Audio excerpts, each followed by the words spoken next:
Welcome to another edition of the Husker Fans in Montana podcast. I'm Ricky J here with Brian and Karl. And on the phone, we have Jeff from Omaha. How are you guys? Doing good. Doing good. Good, everybody. I'm noticing I've got a strange body hair. Was someone at my microphone last week? That would Yes. have been me. You share that. Oh, my God. It's a pubic hair. Well, you didn't need to leave something. I got a souvenir here. You got a For souvenir. God's sakes.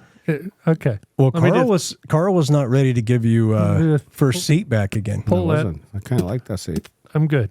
Okay. Thanks. Pick that pubic hair out of your teeth. Maybe like a mic cover next time. It'd be nice. Well, that's a heck of a way to start. Jeff, how you doing? I'm good. I think I'm pube free here, so I'm good. That's good. Jack didn't leave you anything?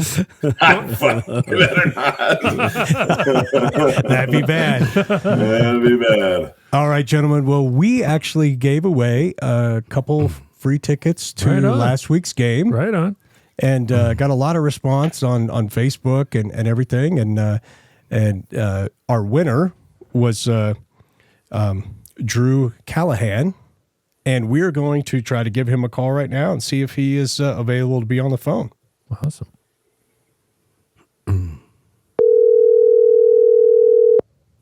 Watch him block us or something. If he's smart, he would. Yeah, exactly. Hey, Drew, this is Rick. How you doing? Hey, good. How are you? Well, good. I'm here with Brian. How you doing, Drew? Hey, good. How are you guys? Doing Good. man. And Carl. Drew, nice to meet Hey. you. Nice to meet you. And also remotely, we have Jeff. He's in Omaha, so he's in he's in your state. Okay. What's happening, Nice to Drew? meet all you. So we appreciate you being part of this, and we said you were the winner of our ticket giveaway, and just wanted if you will tell us a little bit about yourself, Drew. Okay. Well, I'm 37 years old. I'm been a Husker fan my whole life, born and raised in the great state of Nebraska. Right From the Sandhills of Nebraska, from Gordon, Nebraska. And, Okay. I currently live in the middle of the state in Aurora, Nebraska. I'm sure the guy from Omaha knows where that's at. I'm not sure if you guys from Montana not necessarily know where that's at. Or, been a Husker fan my whole life. Been going to Husker games ever since I was a kid. I worked as a cook full time, and I guess I grew up on a farm here in Nebraska, so I'm a farm boy. Went to a small school, graduated with about 30 people in my class, played 8-man football. Right on. So yeah, now the school is actually 6-man football. The school I went to high school in, they depleted a little bit since I left school, but I played 8-man football, which is a little different than 11-man football. I don't know, what we you guys actually out there have for some high of that school. out in Montana. Yeah, we Drew. have 6 and 8-man football We're, out here. we're familiar Okay. with that. Yeah. Yeah. Okay. Yeah. So 8-man's all about speed, and I feel like 6-man's all about. It feels like my brother played 6-man, and it feels like 6-man's all about speed too. Basketball because on a gridiron. Right? Yeah. Right. For sure. But that's pretty much the gist of me. A little bit about me. I don't know what else you guys really want to know. Have you ever been to Montana, Drew? I have not. I've always wanted to venture up to there to see the elk. I heard you guys got some great elk up in that We do. area of the country. And I'm a hunter. I grew up hunting deer and pheasants and all sorts of other things. So I'd always be down to hit some big game like an elk. Right on. I think that'd be fun for sure. But nope, never been to Montana. That's the one state I haven't been to. We may have to have like elk tag giveaway. Yeah, have an elk tag. Yeah. Hey, yeah, for sure, absolutely, yeah. Well, if you ever get out here, keep that number and give us a call. We'll get together with you. Oh, absolutely, yeah. I'd love to get together with some fellow Husker fans, especially. What's your guys' Husker fan base like around there? I lived out in Arizona for the last 5 years, and they got a pretty good Husker fan base out there. where I lived out in the Phoenix area, and I just wondered what's the fan base like out in Montana. Well, it's pretty strong. I mean, I grew up also in the Sandhills of Nebraska and have been a Husker fan since my earliest memories. But you will, I'm always surprised at the number of, even just here in Helena, the number of cars you see driving around with Husker stickers and the license plate holder deals and all kinds of stuff. It's pretty strong. I think, as you know, when you leave Nebraska, you still never leave the Huskers. Like you said, you're out of the state for a while, but you always kind of carry that with you. Absolutely, for sure. I think you got the Husker blood in you. Once you're here, it just kind of never leaves. That's something that you're always it's in your DNA. Huskers through and through. Exactly. I think Jeff, did you have a question? You're kind of stepped on since you're remote. That's all right. I was just going to see if he went back up north when he went hunting, or does he do that around home?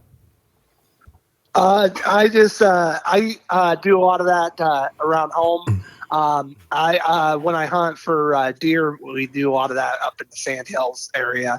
Yeah. Up in like the Gearing, Nebraska area, Scottsbluff area.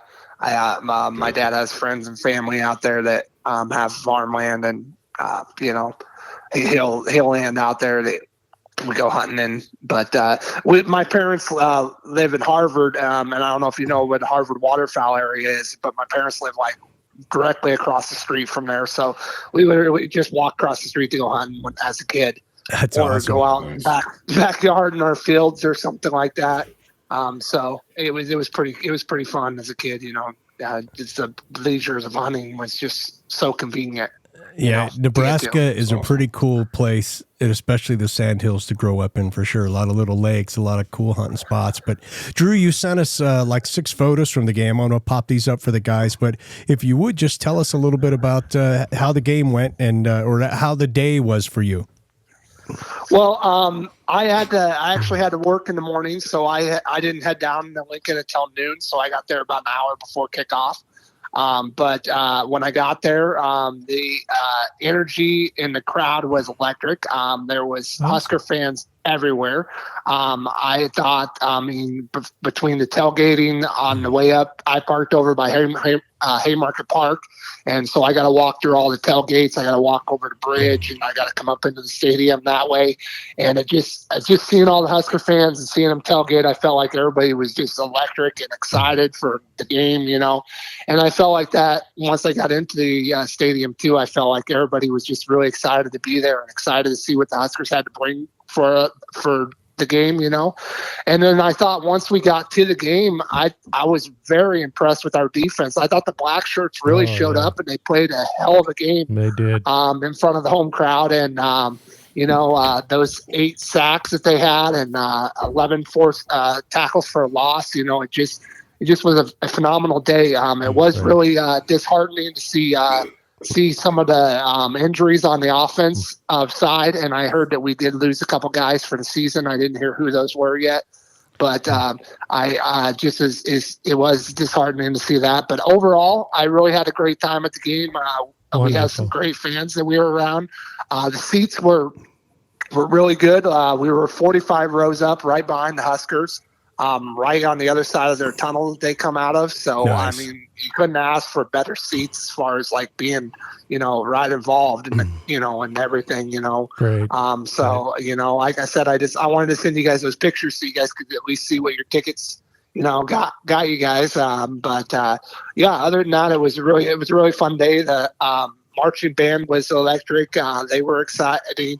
And like I said, I think the whole crowd was just really excited, for the game, and really excited for Husker win. As we were leaving, you were hearing "Go Big Red" chants all over the place as we were leaving the game. So I think everybody was just really happy to see. And then like the Husker volleyball team got that win. That capped the night off. So so like you couldn't ask for a better day to be a Husker fan. So that's awesome, Drew. That is fantastic.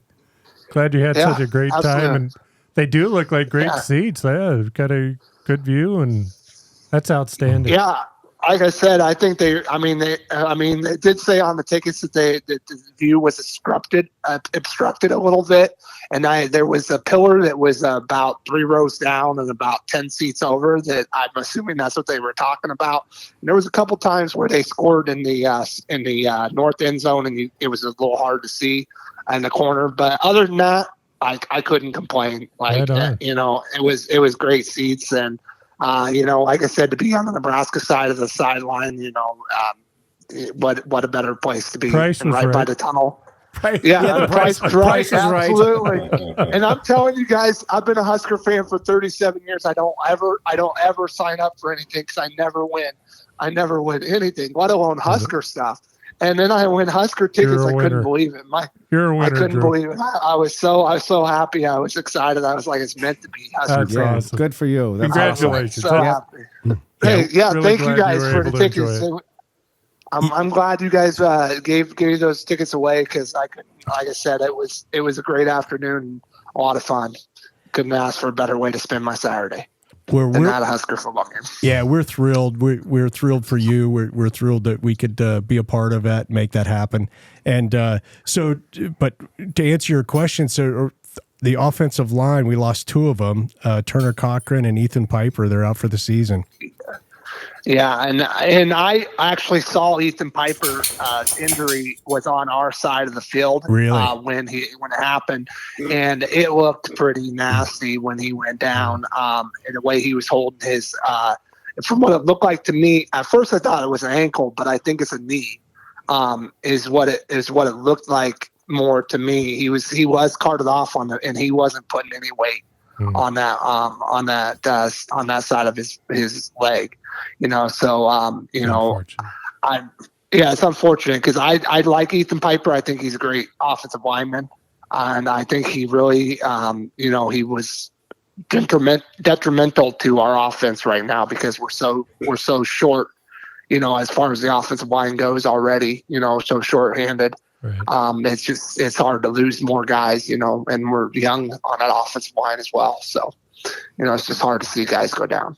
It seems like to me that our offense just can't get a break. Where when we need one, you're not far off there, Drew. So yeah, this has been a crazy rough year for injuries, especially for the offense. Yeah, and that's what just gets me is it's hard to watch as a Husker fan. It's hard to see all the injuries, and it's hard to see the turnovers on offense. And it just, it just would be nice to know that we're going to get some reprieve at some point, and a little bit of breathing. Drew, this is Brian. Let me ask you a question if I can. Yeah. So you're definitely heartland of America, heartland of Nebraska. What Coach Rule and a lot of what he has to say and what he's doing, what is your circle of friends? What do you guys think of what he's trying to do there? So I think Matt Rule, I got a friend who's a huge Coach Prime fan. He's been a Coach Prime guy since Coach Prime I think we all have one of those. Yeah. Yeah. And I just use Coach Prime as an example because Coach Prime is the guy who went out and used the recruiting, the NIL deals and all transfer that. portal. There's a lot of people that are for and against that in one way or another. I won't say either way because I don't, we could be arguing on that all night long. But I know that I think the way that Matt Rule's doing it is we're not going to see national championships right now. We may not see a national championship next year. But the way he's doing it is in the long run, we're going to see a better result, I feel like, from the team because he's building the young men. He's building them from within the state of Nebraska, from within the Midwest. He's trying to take those players that I don't know what's the correct word I'm really looking for right here, but also a character guy. He's building them based on character. Based on more on character than. Yeah. And I feel like the NIL deals, like those are like you're gonna pay a player like $1 million in an NIL deal. It's gonna be all about money. He's gonna play for money. He's not gonna play for right. He's going to wear a really nice watch, though. Yeah, the reason why I like college football and the reason why I fell in love with the game of football is because college football was like high school football. It was played for the love of the game.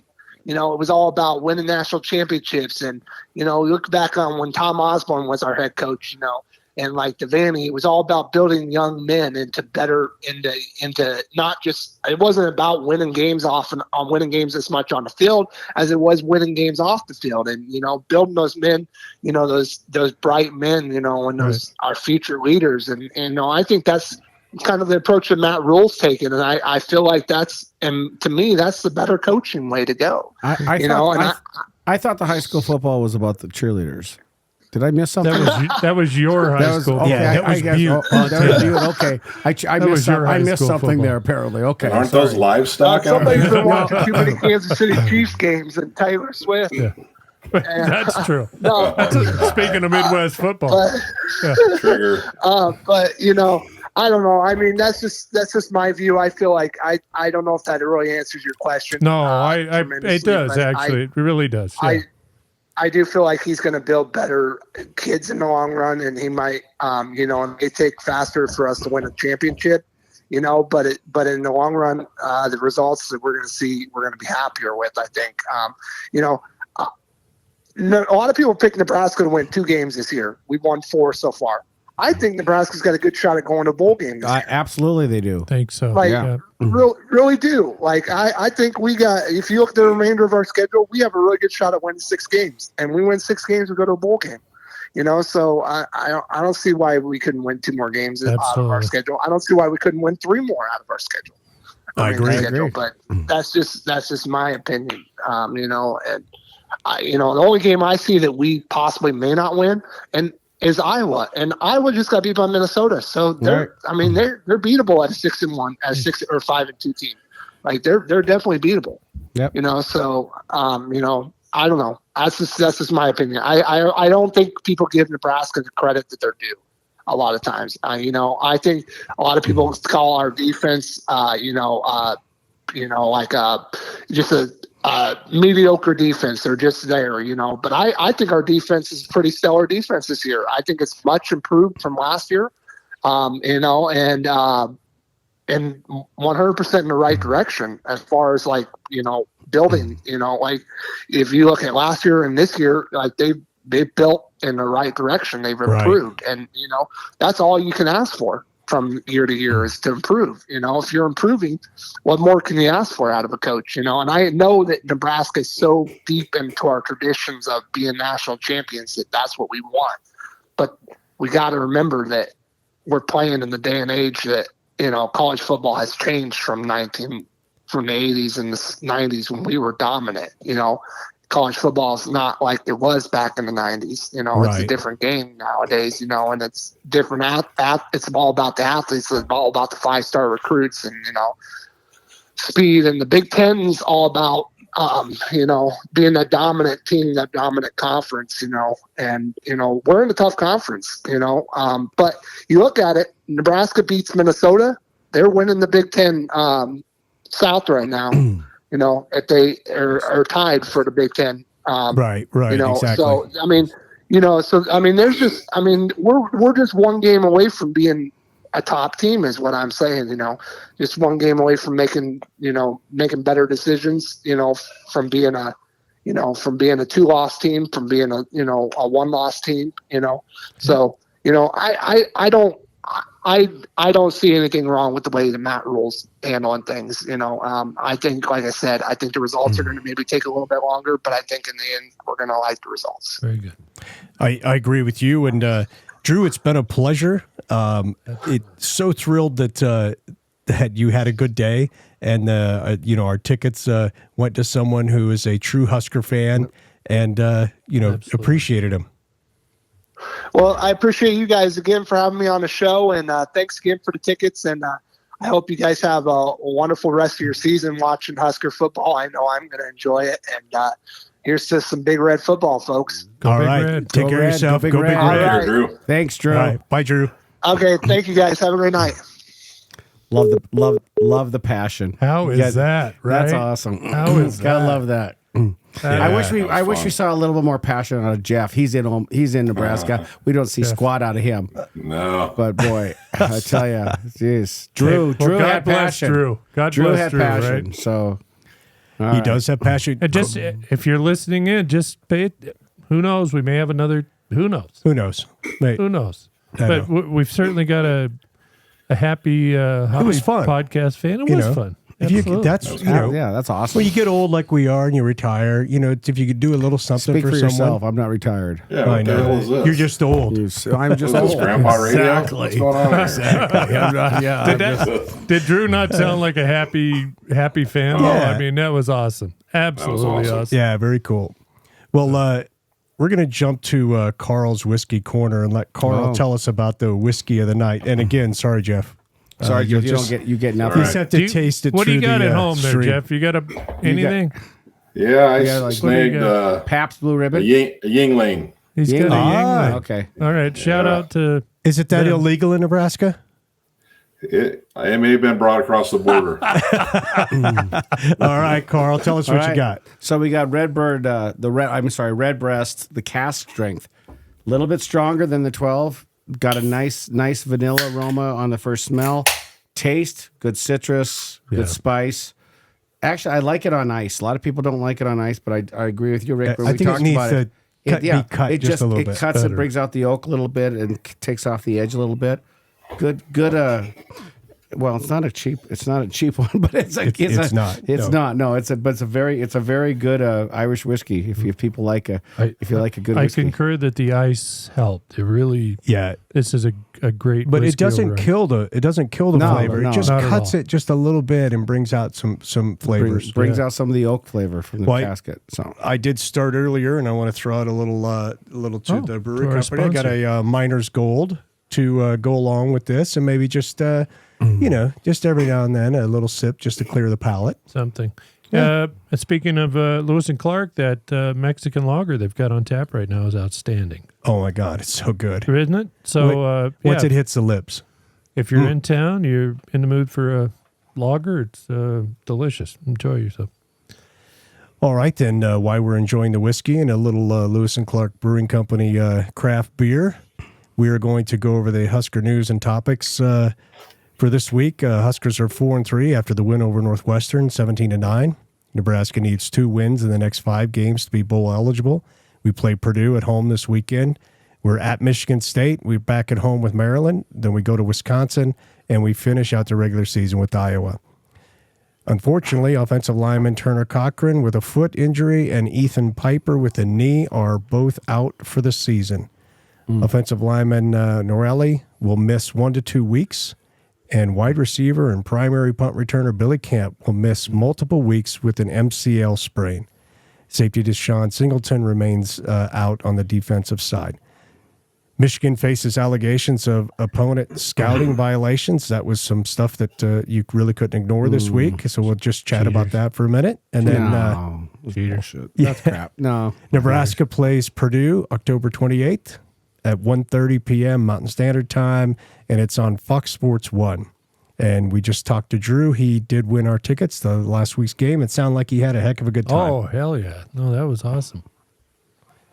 So, gentlemen, just to those items, what comments do you have initially? And then we'll get into a few things from Coach Rule. Karl's defending Michigan. I want to hear I this am. first. I totally am. Absolutely. Tell me every team doesn't do that.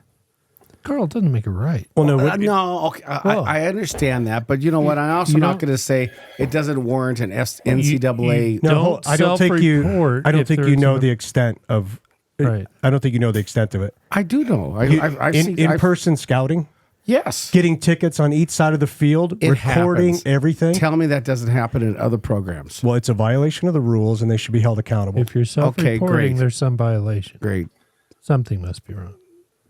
Take his khakis away from him. Take his khaki pants away from him. But don't tell me that doesn't. That Michigan doesn't is going to games. self-impose again. No, I would know. say- I'm sorry. I would say- understand it's a rule violation, but they're also the NCAA has been looking to nail Harbaugh for a while. I don't agree with you. I think sign stealing and trying to figure out what the signs are is absolutely universal, and everyone expects that that's being picked up. It is. This went far beyond that. This went actually buying tickets to your Espionage. opponent's game. 2 tickets. Well, how are you going to sign? How are you going to steal the signs if you're not at the game? You Oh, can't. come on. No, you I mean, can't. I'm not saying it's right. It's one wrong. thing if It's you're wrong. watching it during the game and trying to Jeff, are you figure it out. catching any of this?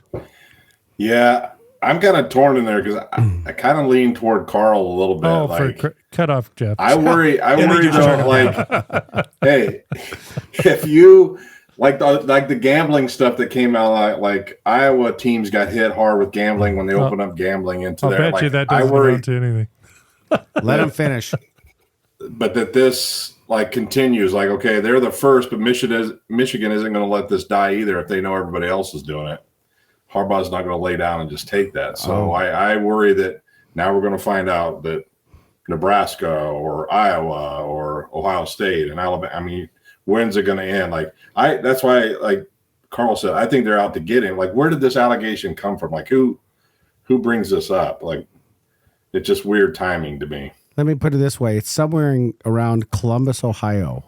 So let's blame the abused person that got their sign stolen. Stop! We're not talking about sexual and illegally assault here. reported Oh, for on. God's So sake. let's blame the victim. It's a sad place. No, No, let's it's- blame the victim. It's So one sad. that Oh, everyone my turns their God. head on, and they decided to focus because it's Harbaugh.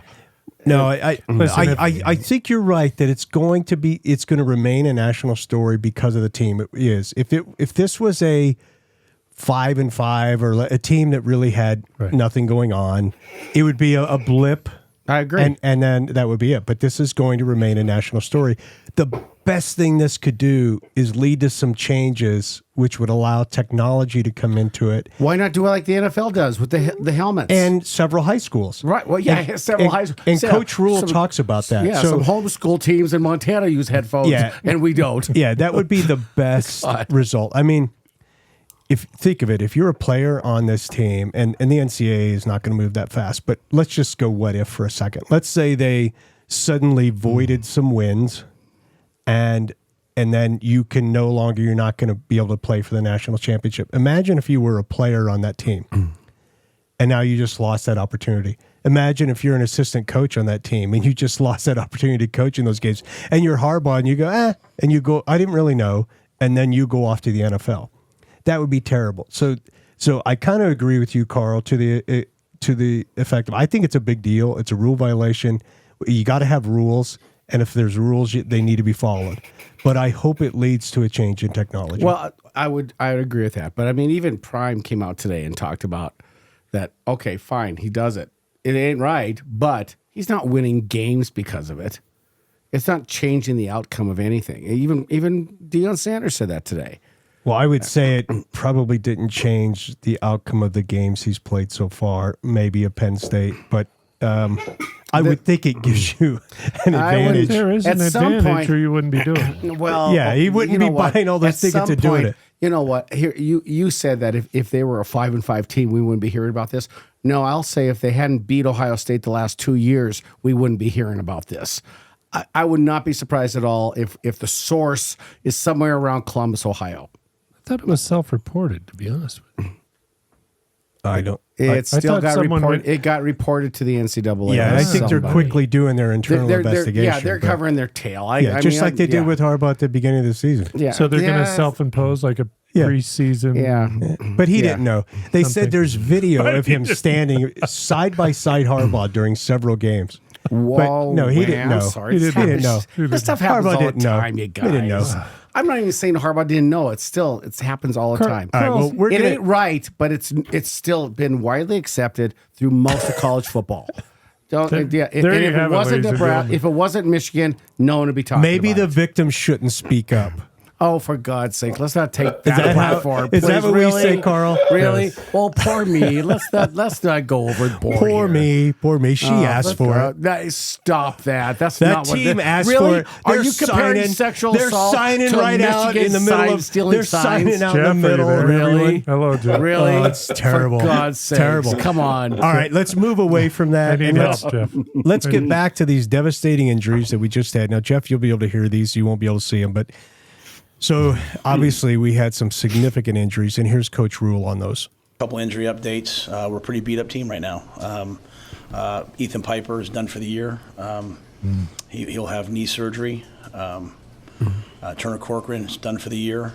He'll have foot surgery.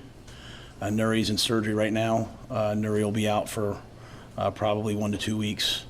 So we'll have to have some guys step up. So with that, Billy Kemp will be out multiple weeks with an MCL sprain. And I'm trying to think if there's anybody else.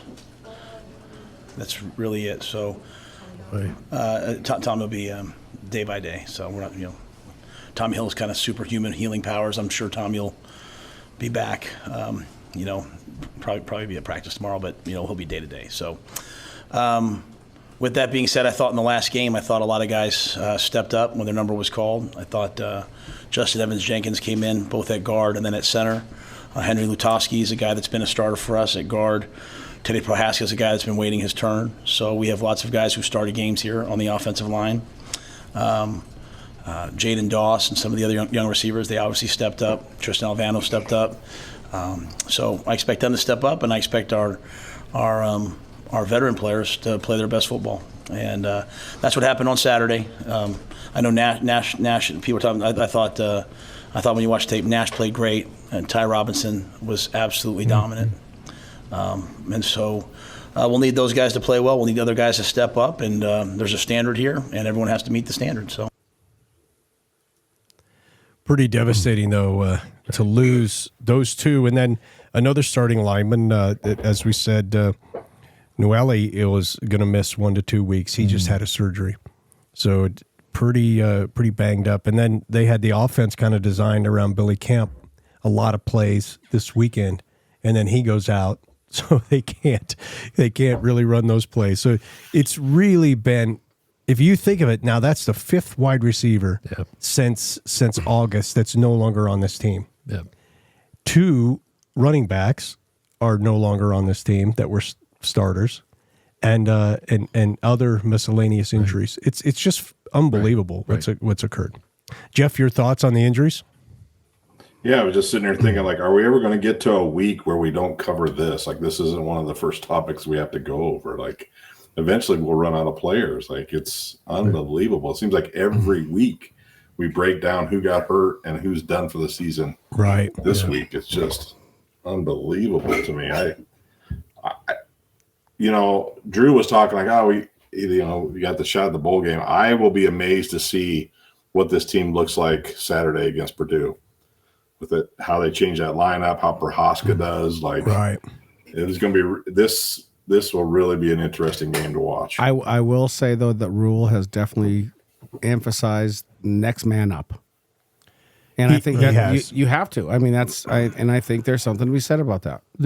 There is, and I will say this as far as the offensive line goes. With you do lose. I mean, Piper's an outstanding. He probably our best, I think, offensive line. But you do when you think of these guys basically as sumo wrestlers who go over and over and over every Saturday. It takes a tremendous toll on these. But we are bringing in, albeit a little bit less, quality offensive linemen, at least a fresh lineman. Right. So, you hope that at least you're getting a kid who hasn't been getting beat up basically week after week after week after week. So, you hope that you'll get some benefit from that, even though you're losing, obviously, like the case of Piper, just one of our best. But it'll, like Jeff said, it'll be interesting to see how they hold up and how they do. Right. So far, we've been fortunate that people are stepping up. We do have freshmen playing pretty good football. Yeah. Well, I think I get a little worried on offensive line. So 2 things. I think they're quality athletes that are coming in to replace them. I think these are guys that we've been asking. Certainly with Prohaska, we've been, hey, where's Prohaska? When's he going to be coming in? Mm-hmm. And so I think they're good athletes, but the offensive line kind of plays as one unit. and they key on each other so much. So will they have that cohesion? Yeah, we'll see. And then God help us, like you said, Jeff, if one more person goes down, is the water boy going to have to suit up? Is this going to be like the movie? We might. I mean, we're going to have to put him in. Right. And I don't know what we're going to do soon. Like when Scott went out against Northwestern, the center, right? Oh my God, you had to hold your breath. And thank God he came back. But right, man, if he's dinged up a little bit, he goes out in this game. Holy smokes! Right. Yeah, it's going to be. Well, here is Rule a little more on those injuries. We're at a year where one side of the ball's been hit with injuries like Never. Yeah, I've never had anything close to this. So, but you know what? We press on. There's no sadness in me, like a sadness for my guys. I love those guys. I couldn't have even thought of having another receiver go down. But and this is not from a football perspective. When we walk out on the field on this coming Saturday, all but 2 guys will be underclassmen on the offense. So those guys are learning by fire. You know what I mean? And you know what? When given a chance, Malachi Coleman went and made a play. When given a chance, Emmett Johnson went and made a play. When given a chance, Justin went out and played well. When given a chance, Jalen Lloyd has made plays. When given a chance, so we have enough players to win with, and we got guys who can help us. So we'll just have to continue to step up. How much does some of the injuries affect maybe just the red shirt conversations with guys? Are those still ongoing, or most of those? Oh yeah. The players' careers always come first. That's maybe different here than other places, but that's why I think most guys will appreciate that in the long run. And we have, like I said, I hope you guys see, what I say, I really mean. I told you we have some good guys that are redshirting, like James Williams. I wasn't lying, right? We've got some good players just sitting there waiting their turns. Quentin Ives got in last game. I was hoping for a bigger role. Only got a player or 2. But Quentin's ready to go. But, my plan is, if we can, to redshirtalize guys. This might affect Jaden Doss, depending on how fast Billy comes back, because Jaden's now played in 2 games. But I think Jaden's going to play. So if you're going to go out there and play 50, 60 snaps, then to me it's worth playing in 5 or 6 games, 7 games. But I'm not going to use a guy up for 10 plays and use a whole year up on him. I'm going to do my best. So each guy's unique, each guy's different. On the offensive line, we have some really good young O-linemen that we've been redshirting, and Sam Sledge and Gunnar Gatula. Gunnar was there with us in the spring. Gunnar can play. And so those guys are coming up on, they've got 4 games, so they'll be ready in the jumbo tight end and the field goal team. Jacob Hood is back and been playing. Tyler Canuck we brought in. So those guys, those guys have really come along. And again, when we got here and Coach Osborne and Coach Solich and those guys talked about, the 2 platoon practices and all that, which we've done some of in the past, just doing a little bit more of it. I think it's going to pay off right now for us. Good point. Thoughts, gentlemen? Next man up. Right. Well, and it's an interesting dynamic. Earlier this season, I was talking about the red shirt with Albano and his kicking, and do Bleak Road and save, Tristan's season. And obviously, in Tristan's case, they made that decision to play him. It'll be interesting. I mean, we've got, so these guys have played a game. Do you lose a year with a good upcoming player? Do you pick and choose which games you think you're most likely to benefit from him being in, and then, set him down on other ones? I mean, there is a calculation here beyond just the immediate win this Saturday. Right. Let's get in a bowl game. So which of these games? I'm wondering, from a coach's perspective, I'm not saying I have the answer here, but you've got some of these kids that got 4 games this year to save their redshirt year. Which 4 games are you going to use? It sounds like he's trying to balance that, though, but he's saying, hey, if they're going to be in there for 40 or 50 snaps, then they're playing the year. But some of these guys obviously aren't. And he's talked about those. That some that he knows he has them. He can plug them into 4 games. But yeah, I don't know. We're here as a team, sure, and I want to be sensitive to losing eligibility. I get that, but Nebraska's doing pretty well right now. Okay. They have a chance to have. I mean, most people pick them to have 2 wins. We've doubled that. I think you play whoever you need to win. To win. Whatever's in the best interest of the team. taking into consideration some for the player, but overall you're here for the team, not for the player. Okay. Okay, so no argument for me. No, It's I mean, a I question think- for me. No, I think you try to preserve it, but these injuries aren't predictable. They happened. Sure. It happens every year. Every team gets ridden with injuries, and they're still being competitive, and they're competitive on the field, and they have a chance to be a successful season. Even, I mean, beyond, I think they even have a chance to win more than 6. Do what is in the best interest of the team, and be considerate of the player, but do today. what's good for Today. do what's good for the team. Today. Yes, Okay. my thought. All right. It might not be popular, but hey, No, you're probably right. Jeff, what thoughts do you have on that? No, I kind of agree with Karl. I mean, even just trying to put myself in a player's shoes, do I want to be the guy that isn't going to friggin' play? You know, like, oh no, I need to hold on to my red shirt so that in 2 years I'm still, you know, like, I don't know how that would set in the locker room. I don't know how quick you'd have to move to the transfer portal. I wouldn't want that kid that says that, but as a coach, I would have that on my mind. I agree. If I had a kid who was telling me, no, I don't want to play, I need to save that year, that'd be a problem for me. yeah, absolutely it would. Yeah, clearly. However, as the coach, you know, in my own mind, I may be saying, this kid's almost as good and he's a junior. I'm going to play him even though I lose a little bit because next year and the years coming, I really want this guy. Right. I think what you're saying is, I mean, mission comes first, right? But is the mission this year the next game? Immediate or is it longer is it term? the larger season? And I think the coach needs to balance that and figure out agree. what that mission is. What's his intent? Right. Yeah. His intent, I mean, obviously Scott Frost last year, his only intent would be to win the next game because his It long-term, was. I didn't see that. well, he had That's no. subject to debate. Did he tell you that on the golf course before the Northwestern game when he wasn't at practice? I think he was in the gym or something. The golf right. simulator. Oh, Yeah. Scott Frost sighting update.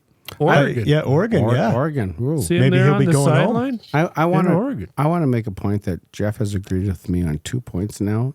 Is there a bromance happening? The check It's is a in long the mail. distance bromance. The check is in the happening. mail. I'm going to Yeah. Venmo you some money right now Yeah. because you've here's agreed the- with me on 2 points. Here's the problem because of the camera deal. So I'll probably have to pay that extra $100 a year, Clearly. so Jeff can see all of us because he's Why? clearly Why? only connecting You're with Karl. getting what you pay He's for. not Rick. missing. You're He's getting not what you- missing anything from seeing the two of you. He's connecting with Karl, and it's causing For us those an of us issue. that are still Yeah. watching this podcast. All right. Well, so I wanted to play this one by Coach Rule, and so there was kind of a question asked, and which kind of inferred that, hey, like, is the team doing something wrong, which is leading to these injuries? And what I would hate to see is thinking that hard practices lead to injuries because no one's got injured in practice. This has Right. all been game time injuries. No, that's So we have I've just been, unhappy, fairly disgusted with the touch football we did the spring game 2 years ago, and just this lack of contact and everything we were doing, and it just led to we are so much better. Our defense is so much better because we've been getting after it ones-on-ones, and I would hate to see anyone inferring that that's a problem. So here's Coach Rule, a little bit on that, and also developing young men. Did it bother you that he said you were the second hardest to practice? No, I knew who the first team is, and we'll catch them. Yeah, we'll catch them. But it's University of Georgia. Yeah, and that doesn't mean Alabama's not ahead. That's going to go viral. I'm going to have all these fan bases yelling at me. I'm just saying what another person said of the teams he's seen, but I know how Georgia practices. And that's, it's been great to have MJ here to tell our guys, like, hey, on Thursdays when we come out, guys in baseball caps and we walk through, they're in shoulder pads and helmets. So this whole, like, coach, coach, like, we're a little beat up. Yeah, there's a cost. There's a cost to doing things that you haven't ever done before, and it's practice, man. So I agree with that. Yeah, I am not saying we're the second hardest practicing team. That's not what I'm saying. I'm saying a scout said that, and I had him say it to the team. But again, it's just the ethos out there of, like, you want people to know, like, hey, this is what a Nebraska guy is. Like, you come into a team meeting, And if you don't have a pen in your hand, or you come into a meeting, you don't have a pen in your hand, you're out. Like you're not in the meeting.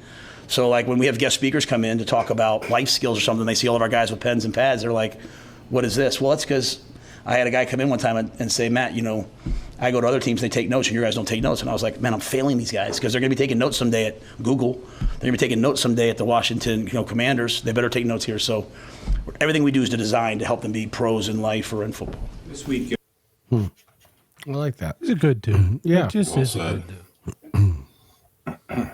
Jeff, you taking notes? I did. Hey, I got it right here. You got it right there. Do you have your big red pen? I want to. Yeah. Well, let's see your big red pen. Your big red pen. Little red. Little red pen. Yeah, It's little red inflated. pen. It's inflated, but it's okay.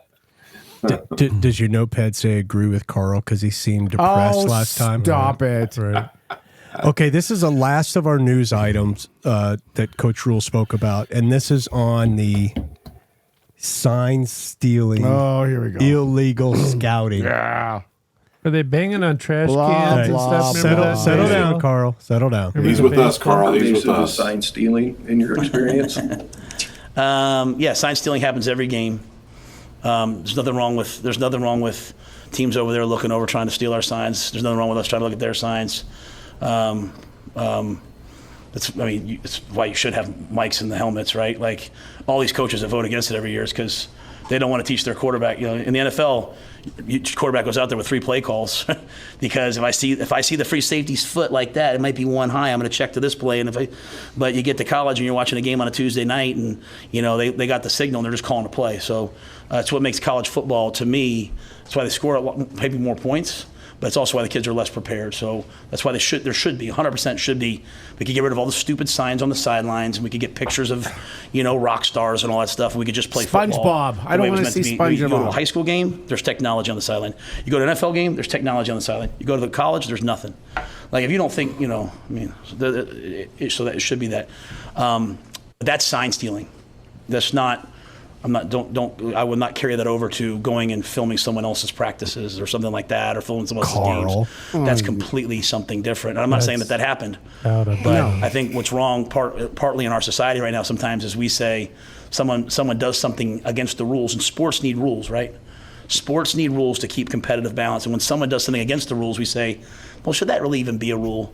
And it is the rule. That's the rule, right? Like I didn't get to play with. We don't get 5 downs. Unless you're Colorado. But in-game, stealing of signs. When I play against somebody and I know that person has friends on the next staff, I know if they have our signs, they're having it the next week. That's all part of the game, and you have to do what you do. We should absolutely have technology, but if there's a rule, the rule should be followed. And I'm not speaking about what's happening right now because I don't know what happened. But if that is happening morality, somewhere, you it's better completely whack everybody then. I think we're taking Karl's whiskey away. Don't whack just Michigan. You better whack everybody because he said it. It happens. No, he made a distinction between the two. Stealing signs while you're playing a team is one thing. Video. Scouting a team before is absolutely against the rules. Scouting it's a team totally different. Up until like when they're playing on Fox TV I don't care. It's part. It's a rule. I know. Oh wow! Come on. No, How do rules get violated? it gives you a competitive advantage, and it shouldn't be done. God. Okay, then put the helmets, put the equipment in the helmets. On that, we agree. Yes, I agree. Get rid of the signs. Petty shit, and don't tell me that they don't do it at Ohio State. Come on. Well, if they do, then have someone prove it. Go check your stuff, your ticket sales, and see if anyone from Ohio State purchased a ticket to your game. Wait, that's going to come out. That's another pubic hair. That's just for you.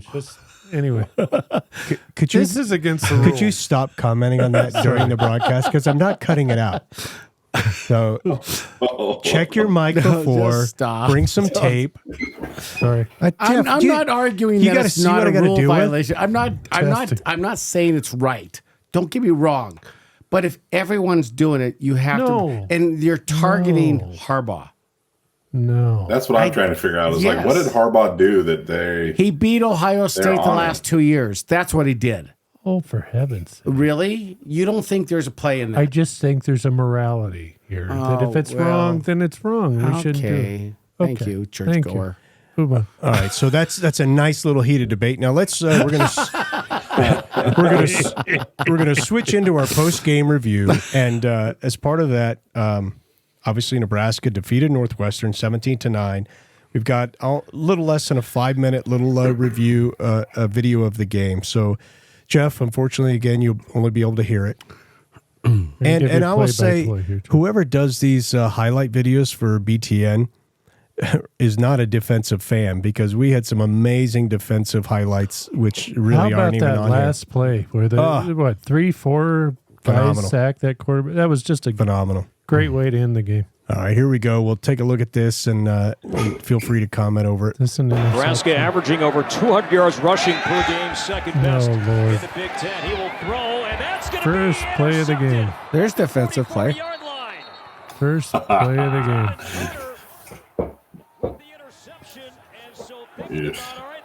At this point, I was thinking this is going to be a very long day. Yeah.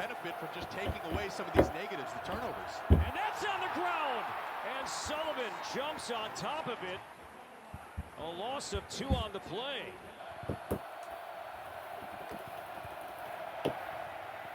Pressure coming. He's wrapped up and sacked. Almost knocked the protractor off his uniform. On the sweep. There goes the football. Ouch. There goes the ball. That was That's a hard hit, though. That hard hit fumble is what we're just looking at here, Jeff. And another interception here. And look how good our defense was. These turnovers were deep in our end. Yeah, devastating. Yeah. God. That's really the biggest thing to me is the definitely the mental attitude of the team. Kill him. They never stopped. Last year and years before, they would get down, and if bad things would start happening, it was just like kind of like palms up. Oh shit, it's happening again. Yep. Panic throughout, and here's a beautiful kick by Tristan. Good hold. Nice kick. Good hold. Holder did it. I like that. Good hands on that holder. Oh, here he goes. Taking off, and Harper's going to dive. It'll have the first down. Man, he took some shots last week too, though. He did. Here's a toss and a first down run for Titus. I like to think of it as he gave some shots. There you go. I bet that ice bath was, Uh-oh. Yeah. Oh, he's Thank slow. heavens he's slow. Thank God he's slow. I think last year they give up on that. Maybe. It's exactly what I said, though, was thank God he's slow, because they caught up with him quick. And don't pitch the ball. Boom. I like that play. Yeah. Honestly, that option would be more effective if he ever pitched out once. Just once, but still. Even for... Well, when they figure out that there you go. Right now he doesn't ever pitch the ball, so they just got to commit to him. Right, and then he'll pitch. He doesn't. He won't. But hopefully Rule takes care of that. Yeah, I think he needs to understand that even 10, 15 yards down, once you can pass the line of scrimmage and still pitch the ball. Sure. Yeah. And he doesn't have that figured out. One of our interceptions here, Jeff. Just to close out the second half there. Yeah.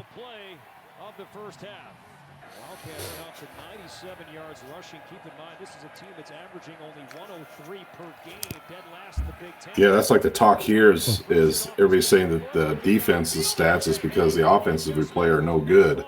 But to me, when you have those turnovers like that and you dominate and still hold the field goals, that differentiates that you're playing the crappy offense. You know, like you dominate it, and us holding them to those field goals and those good defensive play. We're turning the ball over within inside our own 20. Yeah, and hold them to a field goal. That's good defense. I don't care. Yeah, I get tired of people mitigating good play. We should look at that and see how many times we've turned it over inside our own 30, and how many points have been scored off. Right. Yeah, I know. Yeah. It really takes me back to the Minnesota game. How What a heartbreak that was. Because, man, you add that win to our column. But we you know what? really are in a But good spot. I hope that I think Minnesota was a learning lesson for us of what we could do. Well, I hope. Because I think they've played different since then. They were too conservative with Minnesota. And that is up and good. It's towards the end of the game.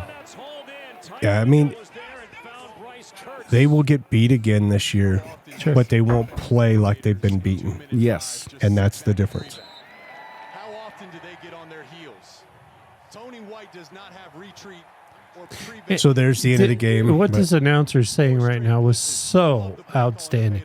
And that last bit there when they had the ball, and what he's saying basically is so many defenses fall back into prevent defense, and you see it all the time. You know, they start picking up chunks of field 20, 30 yards at a time.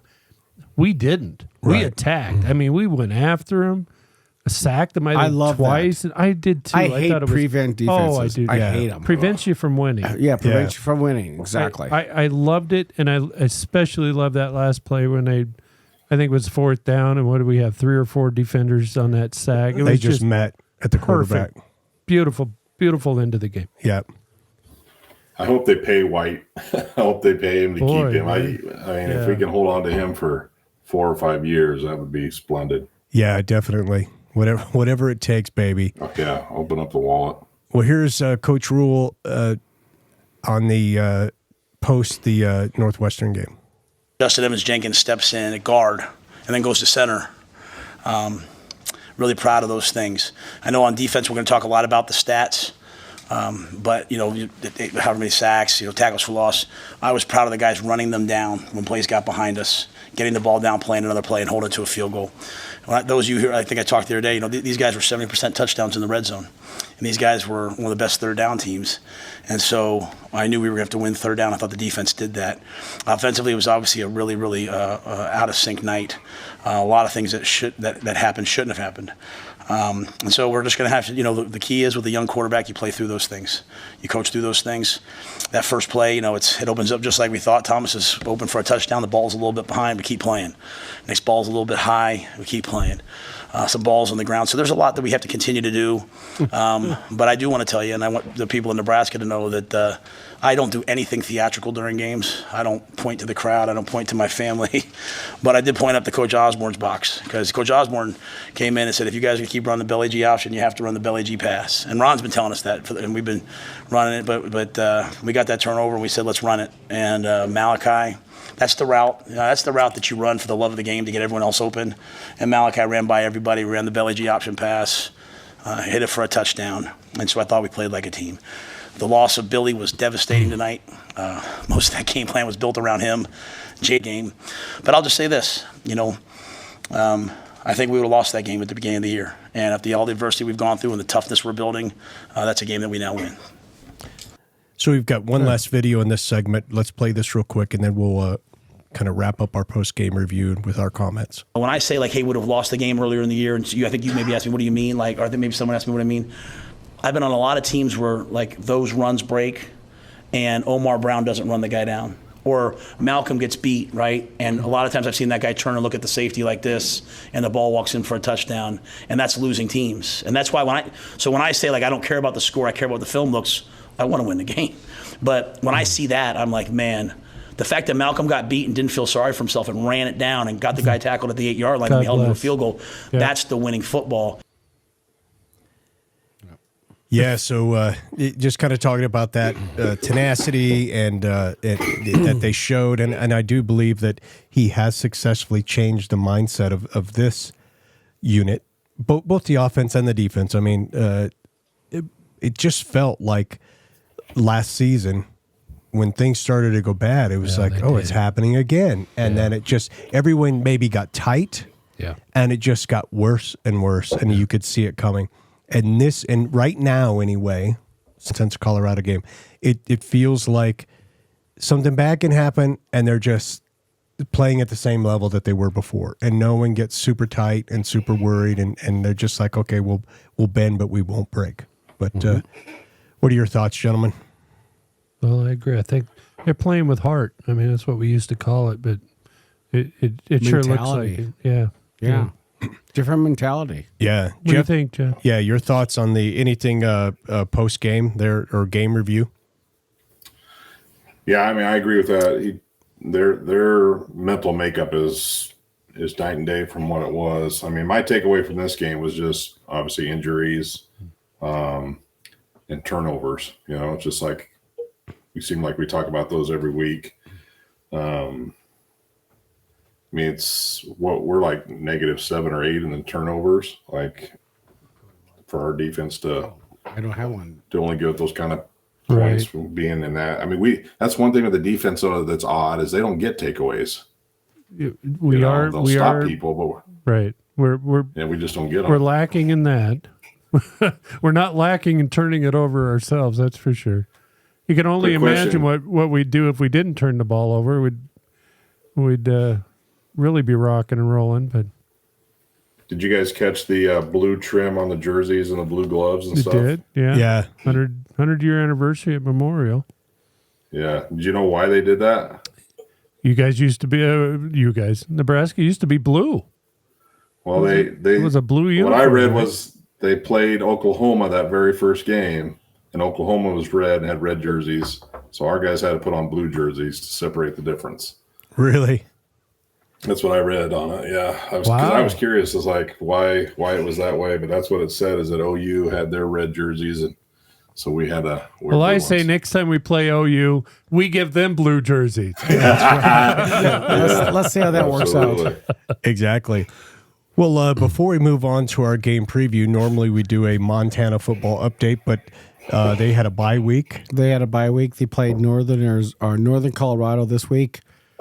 I'm hoping it should be a win because Northern Colorado is 0-7. Not doing good, but nice win over Idaho week before. We talked about that last week. If you were here, I wasn't here. Yeah, you were. No, you were slacker, quitter. The hair will attest to I was not here. Yeah, that's my pubic hair. It was still a nice win. Enjoy that. No matter what you did. Anyway. Yes, sir. We've moved up to number 5 and number 9 on different coaches polls. Really? Yeah. Wow. So Northern Colorado should be a win. Yeah. The Bears. Yeah. So they should have a tune-up week. Should have a tune-up week. Yeah. They should be good. So we'll see. Yeah. So Brian, the cats use that microphone when they're doing their DJ videos. Yes. So I'll try to wipe it off a little better for you. Yeah.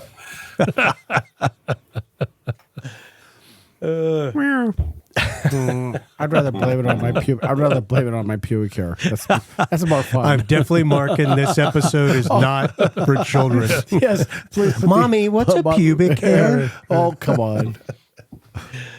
All right, well, we're going to switch now into our upcoming game preview. Go ahead, what's a train? What are they? They're a Boilermaker. And what is that with a train? When they had boilers that I thought a boiler maker. Oh my God! We're not It's talking a about drink. a college drink. Yeah, We're not talking about a college drink. Who Come on. shoveled the coal into the? It was a fire person or something. Why don't you right? just be quiet? Now? Okay. All right, I'll be quiet. If you be a little more quiet, it's less I have to cut out. Yes, it's less that Rick has to edit. I'll be quiet. All right, Purdue coach Ryan Walters brings the Boilermakers into Lincoln this Saturday, October 28th at 1:30. And again, we can see that on Fox Sports. So we have Coach Rule here talking just a little bit about sort of offensive expectations in the game with Purdue. We're going to have to grow up a little bit, on offense this week in terms of taking care of the ball and making the plays that are available to us because the young players on defense are getting that done. And so the young players on offense can get that done. And I have full confidence but this is the challenge this week is, hey, let's take care of the football. This Purdue team that we're facing, they're going to put pressure on you. They're going to come after you. Coach Walters is a defensive mastermind. They've had a bye week. When you come off of a bye week, all of a sudden we go out against Northwestern and they're in tackle over. And they're doing all these different things on offense. They're doing different things on defense. We're facing another team coming off a bye week. When you have a young team, they have to be able to adjust quickly. we have a lot in front of us, so we cannot put the ball on the ground. We have to protect the football and battle it out to the very last play of the game. Couldn't agree more. Well, yeah, now I've got him basically on the defensive challenges that we have a lot of guys, Purdue Steve, that can play, and I think we can cut them loose. Now this week presents a whole unique challenge in that Hudson Card. I mean, he was a Division I wide receiver if he wanted to be. I watched him in high school. He's so athletic. So now some of the things we've been letting some guys out of the pocket and we run them down, you're not running Hudson down. So we have to do some different things this week versus this offense. And, Graham Harrell's a great offensive coordinator. He will find a way to run the football. And what we found out last week was, like Northwestern, which was last in the Big Ten in rushing off a bye week, was going to find a way to run the football against us, and they did. They had 135 yards. Grant Harrell, he used to be the quarterback for Texas Tech. Did he? He was. Is that where? Okay. Yes, and now he's the offensive coordinator for There you go. Purdue. Was that under? That was under the Pirate Leach. Back in the day. Maybe. Yeah. Which is interesting because that's Coaching Yeah. pedigree. it's nice to see these memories just bubble back up to the surface, and we're not using any weed or anything. No. Maybe mushrooms. Maybe some maybe we use some psychedelics to bring up those repressed memories that we have. Repress some memories. Well, Karl, you're the medical professional, so if that's what we need to do, you're the doctor. The doctor. The doctor. Not a doctor. Just all right. on TV. This is a coach on offensive changes due to the injuries that he's going to have to make in the upcoming game with Purdue. I like to go to those jumbo packages. Now you got 3 offensive linemen out. Billy's a guy that you guys put a lot of the offensive game plan with. Now he's out. How do you anticipate your offense kind of changing in these next couple of weeks to make up for those losses? Yeah, we're going to have to find the players we have and find what they do well and put them out there. Each week, this is a man-to-man defense. This is a bear defense that's highly active. Pressure's a lot different than Illinois. Same sort of structure, but different than Illinois. So, it brings unique challenges. But to me, it's about, hey, who are the players that we have and what can they do? And I think that's on both sides of the ball and on special teams. We're always trying to highlight our players and at the same time understanding that each defense brings things that we have to be prepared for. And they have a lot that we have to be prepared for. The thing that I love about that is he says the players that we have, find what they do well and then do that. Yep. And we've talked about this before over beers. And at the high school level and the college level, you can think you want to run a certain type of offense or a certain type of defense, but especially for offense, if your players, you got to look at what your players excel at and then run that offense. And that's what he's doing. He's looking at the people that he has, and they didn't come into to Nebraska saying, well, we're going to run the option.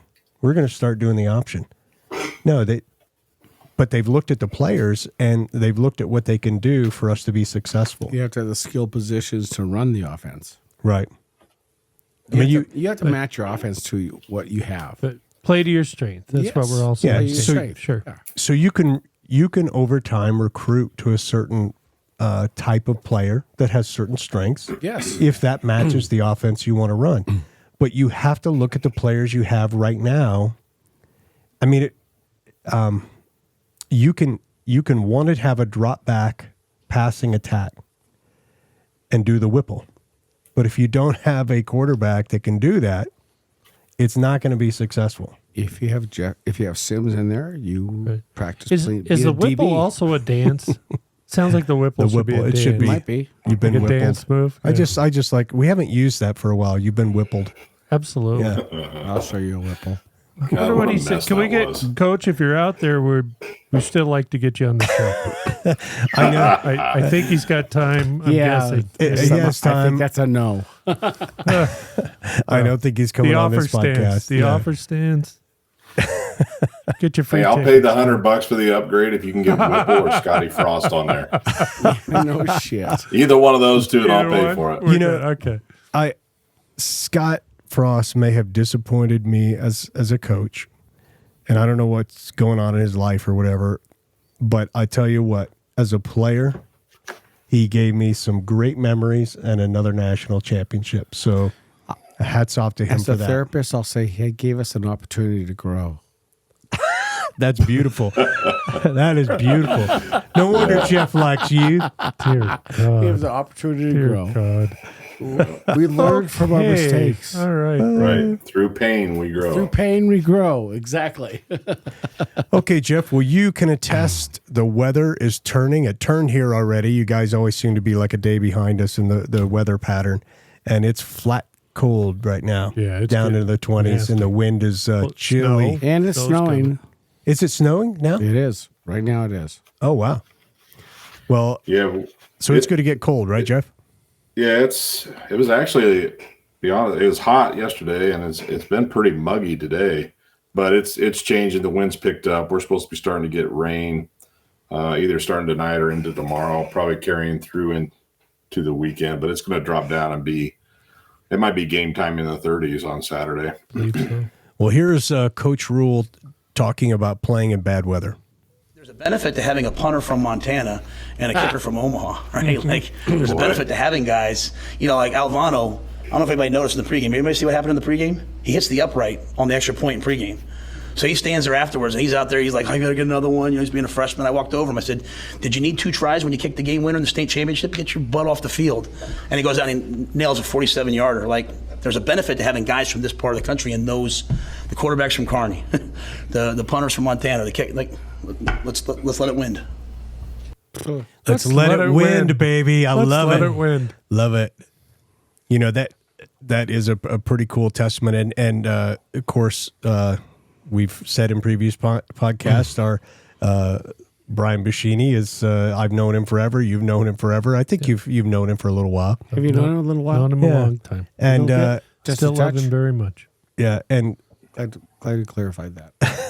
and he had some great punts. I know at the end of the third quarter, very close to the end of the third quarter, had a 55-yard punt that pinned him right around the 10 or something, and just 4 punts within the 20. In the 20. Oh, yeah. That's pretty good. Out of 7. Yeah. That's pretty good. And he had to 4 out of deal with 7. some really bad windy conditions, and he did a hell of a job. So we're super proud of Brian and happy that the coach is recognizing him and Alvano. What a wonderful thing. I mean, he had a little rough start being a Nebraska boy. I can't even imagine how wonderful that feels for him to go out there and Absolutely. kick a 47-yard field goal. I mean, that's just phenomenal. And You can see him after it, just the joy. yeah, I mean, you got to be happy for him. He sounded like Drew, our ticket winner tonight. I mean, he was sky high. I see that though, like him and Malachi Coleman, that catch and that kick, maybe that's just that step to get them over that hump, that they start playing a little more consistently, and they kind of get that confidence rolling in those 2 young guys.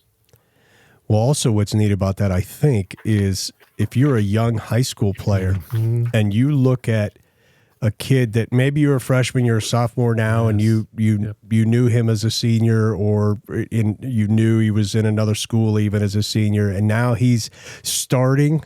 They are starting for the Nebraska Cornhuskers that you grew up in this state, and you're like, wow, that could be me someday, and or in a few short years.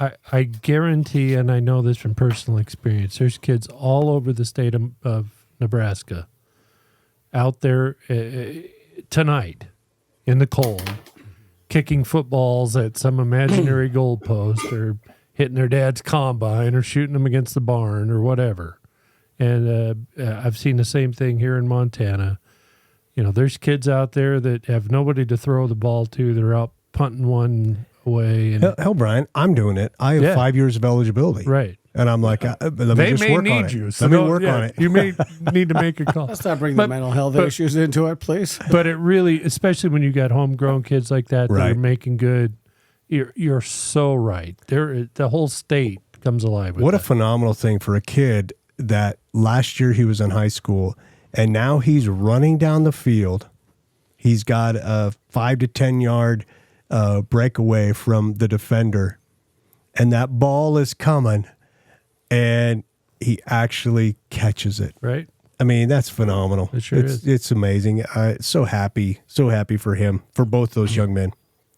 So this is Purdue's head coach, and he discusses a little bit of his feelings towards the Nebraska Cornhuskers. It's personal. You know about the environment at Nebraska. What are these guys in store for on Saturday going to that place? Yeah, I mean, 90,000 plus that are Sea of Red, right?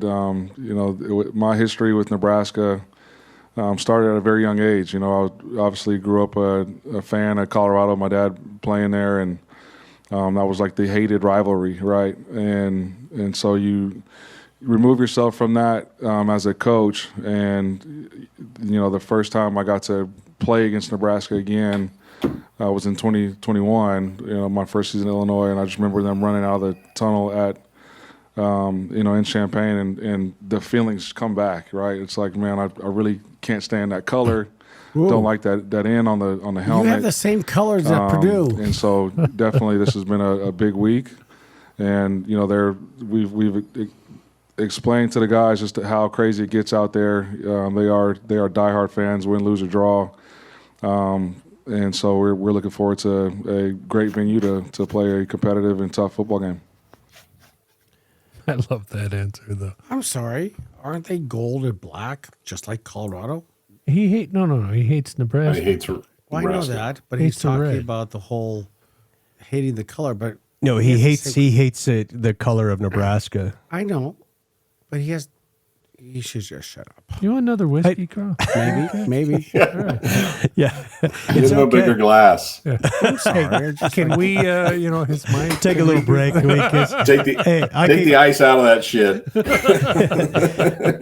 I'd cut that out, except he wanted to protect the guilty earlier, so Right. I can't. We I gotta can't leave help it that. Yeah. All right, this is the final video that we have for this episode, and this is Coach Walters basically on his adjusting to the Nebraska offense.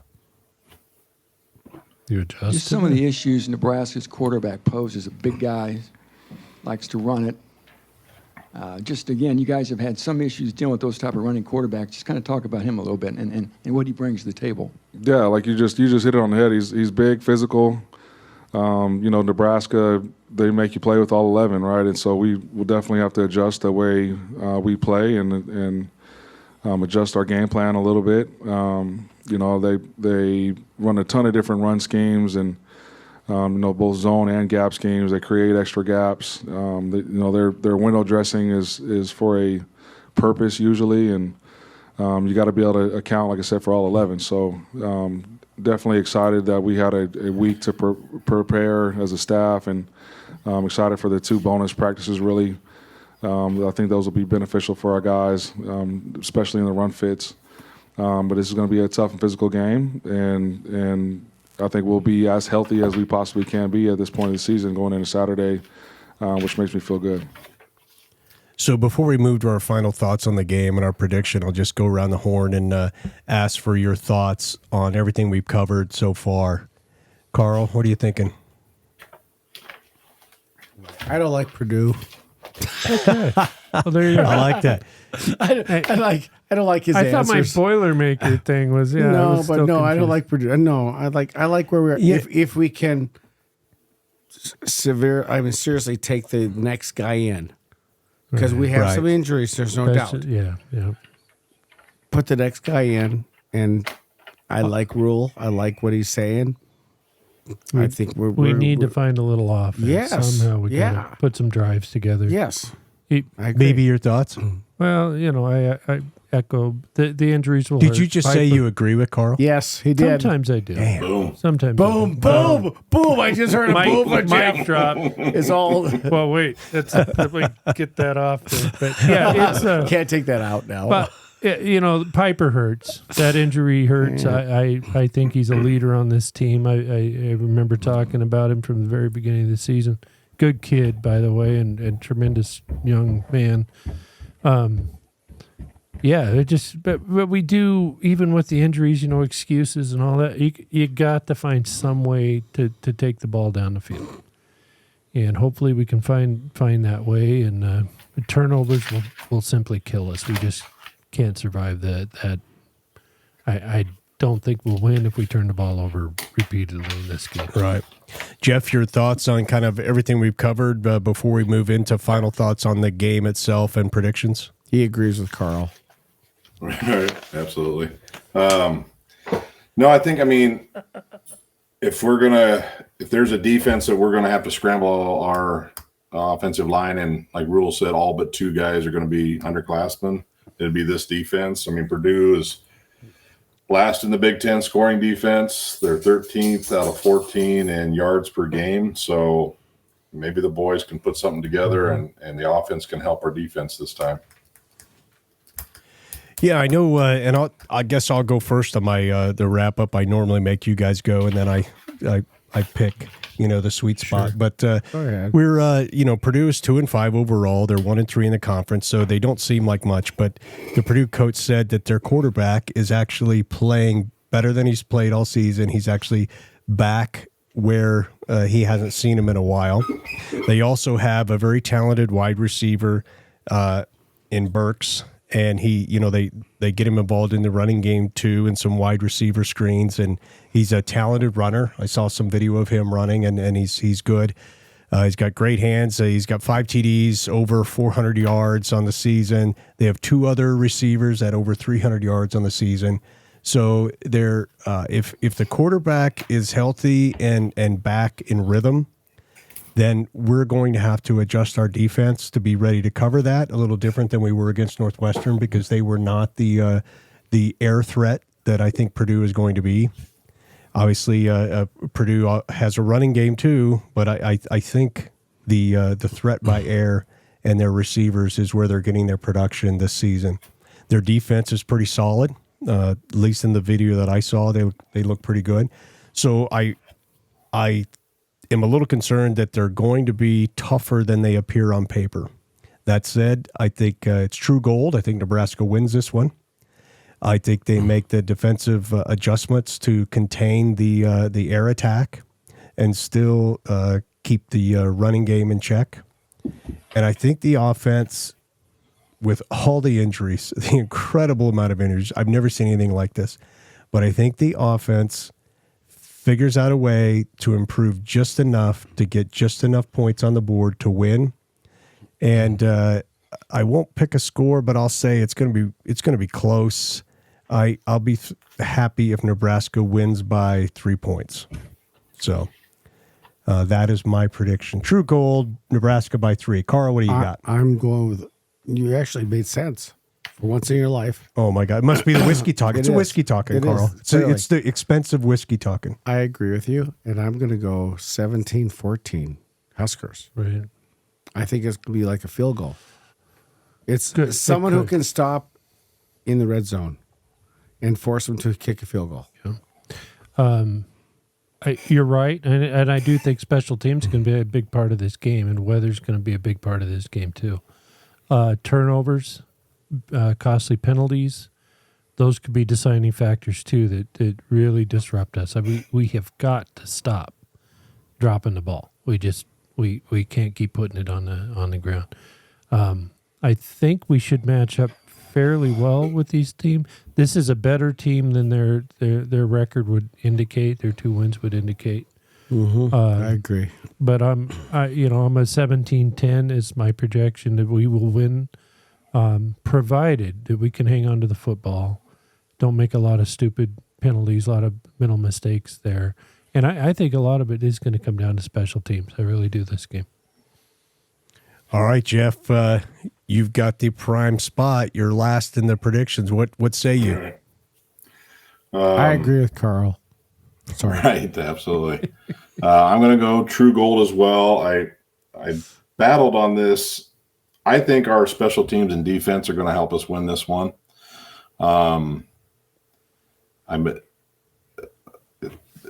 Purdue's defense makes me think, okay, maybe our offense can do something. But then, we tend to shoot ourselves in the foot. So I'm not that fired up. I think there'll be some points scored though. Like I just feel like with the cold weather and stuff like that, I think there'll be some points.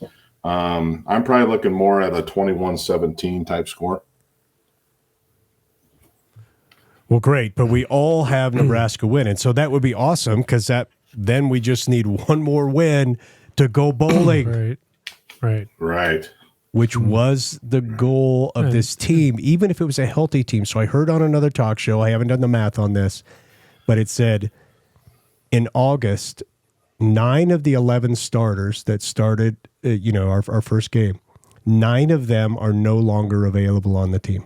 Wow. Mm-hmm. When you think of that, next guy up. And we are fortunate that they've practiced in a way that's prepared the second, third, fourth string. Sure. I mean, again, I go back. I almost thought about pulling that up. I have the video recorded somewhere that Coach Rule in August is talking about the young guys. He's asked about the young guys because Malachi Coleman, obviously an in-state recruit and everything, and he's like, they won't see the field. Basically, I could be misquoting him, but paraphrasing, they won't see the field, but they're doing well, and now they're starting and getting just as many reps. If you go back in time, remember that was the thing. It was kind of a controversy. Why are your freshmen getting so many reps? Right. In a practice? Well, I guess now we know. Right, and they were doing the full 2 practices with the actual coaches. They were out on the field. Yeah. And so I think that is paying off right now when we're facing unprecedented injuries on the offensive side of the ball. Let's hope Harburg can, he just was off. I think everybody would agree last week he was just off. He was missing some targets. Let's hope this week. Did you say Harburg or Harbaugh? You said Harbaugh. Did I? So he's off because maybe he didn't have his plays, He didn't Karl. have his plays. He wasn't called. cheating good enough. He wasn't cheating good enough. He got busted. Now my Harburg, cue that's a whole card different was issue. He didn't know what the other team was going to call. I'm sorry. Trust me, if we're stealing signals and we're still this on offense, wow. Okay. Yeah. But he missed a few opportunities last game. There were some pretty open receivers. Hopefully, and I think, we forget that these are human beings, and sometimes we just have an off week. Sometimes we're just not clicking. And it felt to me like last week he just wasn't himself. So We'll chalk it up to rust. He had that bye week. Yeah, Let's just there you hope go. that was his rust, and that was his week to drop one. And there you he'll go. regain himself. There you go. Exactly. I think he'll be back. And regardless, I rewatched that game today, and he had some amazing runs. I know he had the 2 very early interceptions, and then after that, he played pretty good. He did have that one drop snap. Great. But I'll tell you what, he I think you're right. He was a little out of sync, especially very early, but I think he didn't lose the game for us. We won. Yeah. And so hopefully that'll be the same outcome against Purdue this weekend. Amen.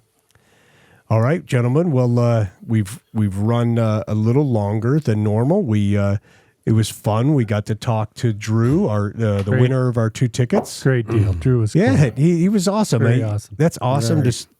He's clearly a super motivated Nebraska fan.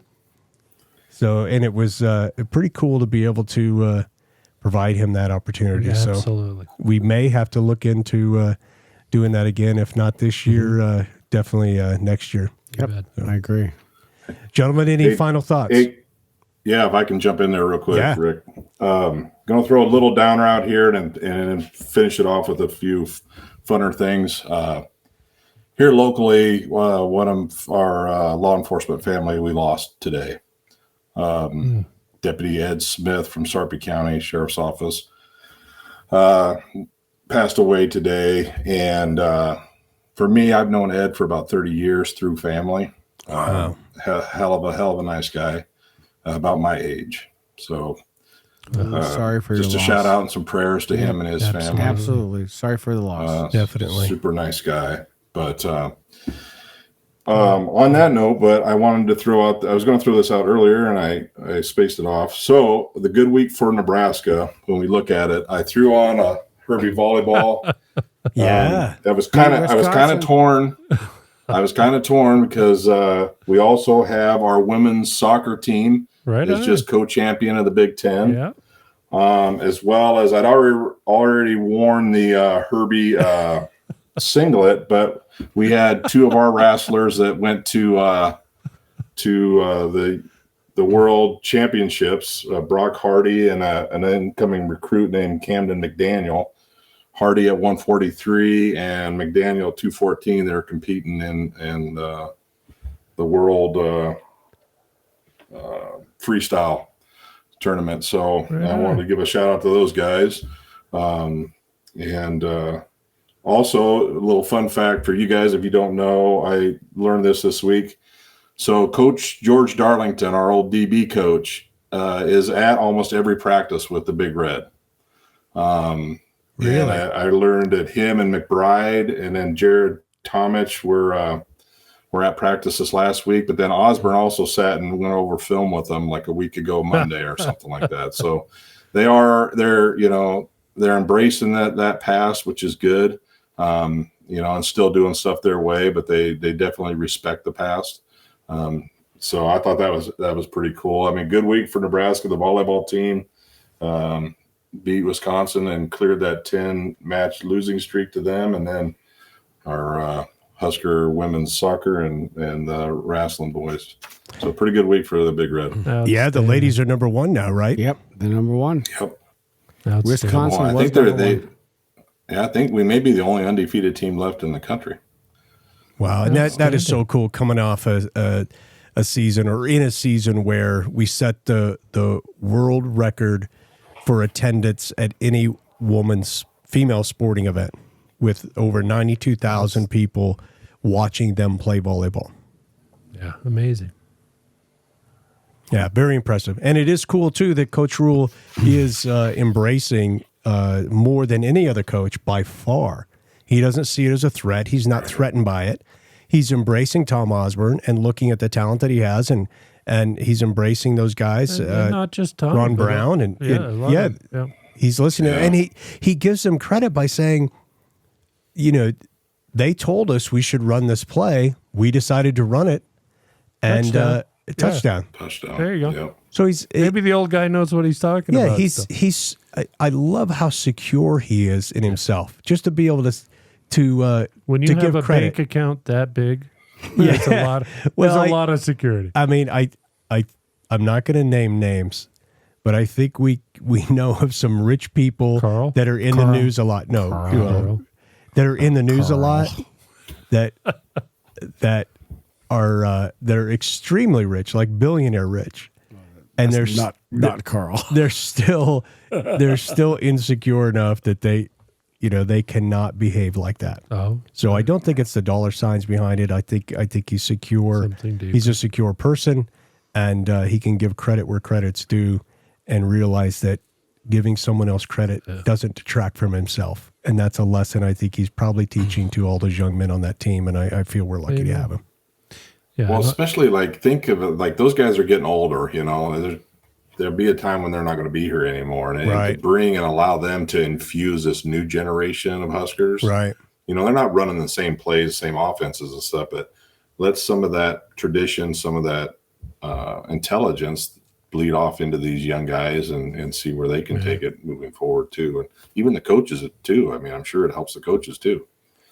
Yeah, I mean, he only won 5 national championships, and then was before that involved in a winning season every year since the 70s, and he was actually an assistant coach during the first 2 national championships. You're right. We need somebody better. We got to bring him. Yeah, better why would than you that. listen to someone with that kind of experience? Yeah, That's we need ridiculous. Right. Yeah, no, it's very impressive. And Jeff, God bless on your friend, man. That's Yeah, definitely.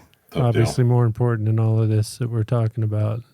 Well, we were talking earlier about someone I worked with, and now is in his 40s and facing terminal cancer, and it's just when you hear about that stuff, it really brings into perspective life. Sure, and it's like.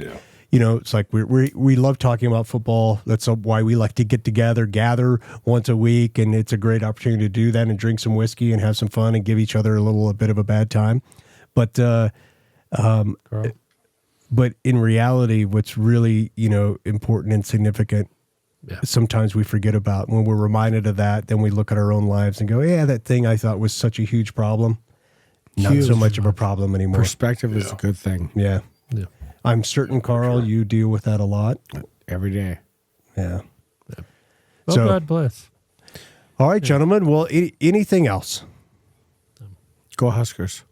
All Go right. Big Red. Well, with that, I'm Ricky J here with Brian, Karl, and Jeff. And go Big Red. Go Big Red, guys. See you guys later.